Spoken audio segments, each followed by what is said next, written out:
everyone, it's me Chappy from UniqueTutorials. Today in this video I'll show you how to search for anything without needing to minimize any open app in Android smartphone or tablet. So without further more delay, let's begin. So firstly, just open the Play Store and just search for one application named as Launchpad Search. On the first list you will see the application. Just click on it. Now click on install to install this application.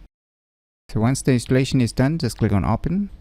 On opening you will see various options. So if you want context also, then you can click on this allow context permissions if you want to search for context also, and you can choose the assistant also, or you can add a shortcut also, and you can add a quick setting tiles also. So below you can see here one more option, settings. Just click on it. So under the settings you will see here tons more options here. So you can see here enable plugins. So you can enable the plugins like calculator, website, unit conversion, apps, context, settings, shortcuts, whichever you want. If you want all, then you can select one by one. So I'll just keep it as it is right now, and below there are more options which you can check out by yourself. So now I want to add a quick setting tiles only. You can add it as a assistant also. So let me click on this add quick setting tiles.